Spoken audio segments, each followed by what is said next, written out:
Oke, assalamualaikum warahmatullahi wabarakatuh. Masuk di bab 8 yaitu tentang manajemen memori, yaitu khususnya packing ya. Nah, di bab ini memori itu apa sih artinya? Dalam arti sesungguhnya yaitu pusat kegiatan pada sebuah komputer ya. Kenapa? Karena setiap proses yang akan dijalankan itu harus melalui memori terlebih dahulu ya. Nah, CPU atau prosesor itu mengambil instruksi dari memori sesuai yang ada pada program counter ya. Ini ada contoh fisik dari sebuah memori ya. Yang pertama yaitu RAM dan ROM ya, ROM dan RAM sama aja ya. Nah, kalau untuk RAM itu random access memory, ini bisa ditambahkan ya sesuai dengan slot mainboardnya atau motherboardnya ya. Nah, sedangkan untuk ROM itu sudah pabrikannya, bawaan dari mainboardnya yang sudah tertanam di situ. Nah, kalau RAM dia bisa dilepas, ditancapkan ulang gitu ya. Nah, di bab ini itu juga ada teknik manajemen memorinya ya, namanya packing ya. Nah, sebelum masuk ke packing kita harus mengetahui tentang manajemen memori itu ada namanya partisi dinamis dan juga partisi tetap atau fix ya. Nah, dan ukurannya itu juga bisa sama dan juga bisa berbeda-beda. Ini ada contoh ya, ada yang partisi memori dengan ukuran yang sama, ini 8 mega semua, yang ini berbeda-beda ya. Ini nanti teman-teman bisa baca teorinya di bab 8 ya. Nah, ini ada istilahnya itu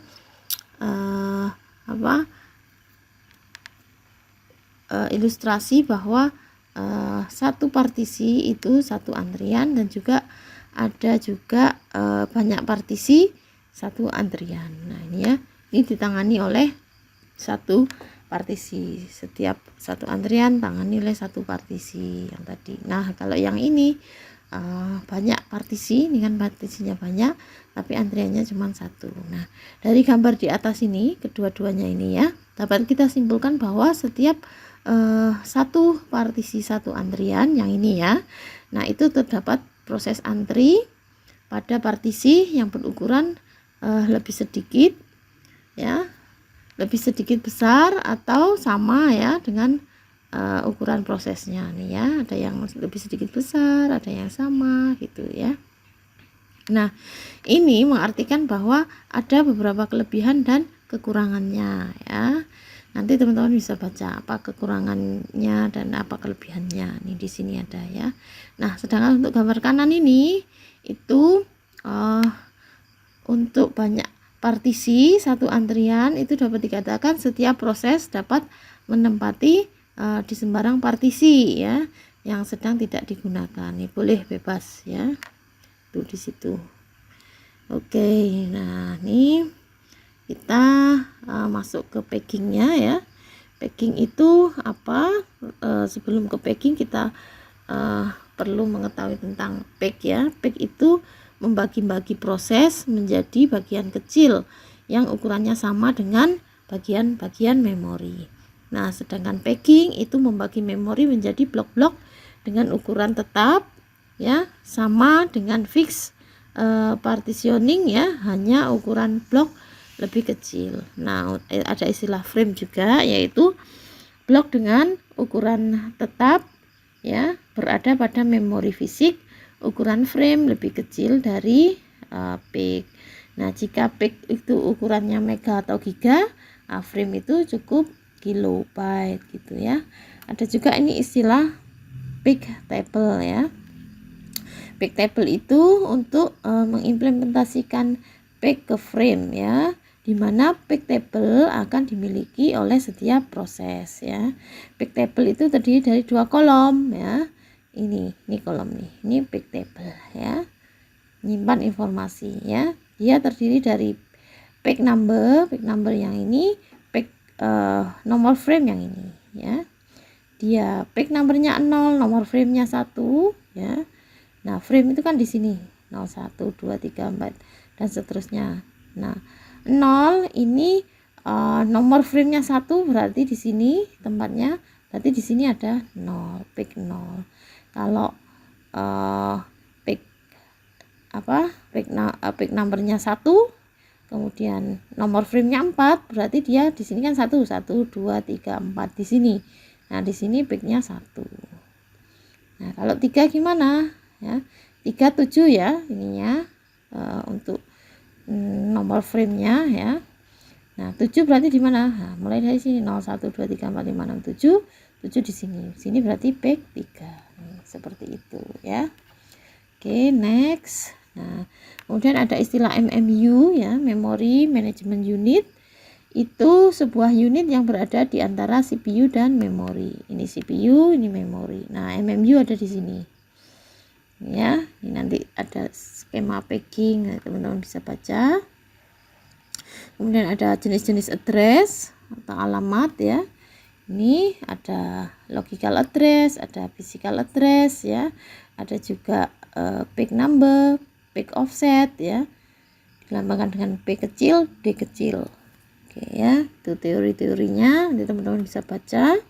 Kemudian ada ini ilustrasi peak number P ya, peak offset D ya.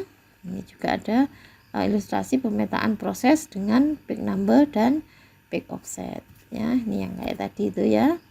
Ini peak number ya 0. Kemudian ininya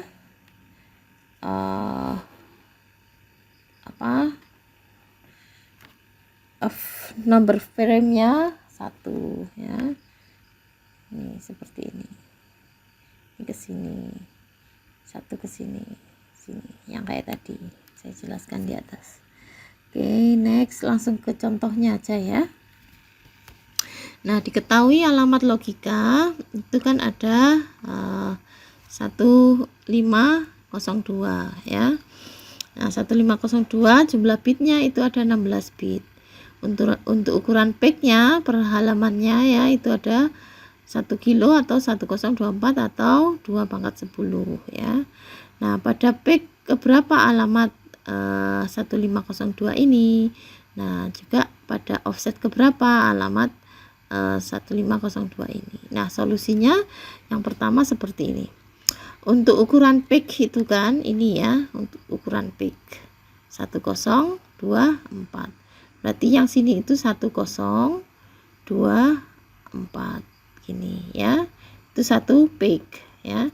Dimulai dari 0 ya, 0 1 2 3 dan seterusnya. Peak 1. Berarti setiap peak itu kan 1024. Ya. Ini 10. Ini juga sama 1024. Nah, sedangkan yang ditanya itu 1502, dia lebih dari sini ya, lebih dari 1024, lebih dari 1 peak ya. Nah, mesti dia berada pada ini antara peak 0 dan 1. Kalau peak 0 kurang dia. Nah, di antara sini ya. Nah, kenapa? Karena 1024 ditambah 1024 itu sama dengan 2048. Nah, 2048 kan kebanyakan, yang ditanyakan 1502 doang ya kan. Nah, itu berarti dia artinya untuk offsetnya itu 1502 ya, itu dikurangi 1024 karena peaknya 1024 setiap satu peaknya ya. Hasilnya berapa nih? Ini tambah ini pinjam ini 8, ini pinjam ini 7, tadi tinggal 4 7 8. Ini hasilnya ya. Itu untuk solusi 1. Untuk solusi kedua itu ke biner aja sih, untuk konversi ke binernya. Kalau yang ini kan desimal ya, kita nilainya desimal. Kalau yang ini biner, sebenarnya sama aja, tapi nanti kita akan bahas lagi di lain waktu ya. Oke, dari saya cukup sekian dulu, kurang lebihnya mohon maaf. dibaca modulnya ya. Semangat. Oke, assalamualaikum warahmatullahi wabarakatuh. Selamat pagi, siang, sore, malam.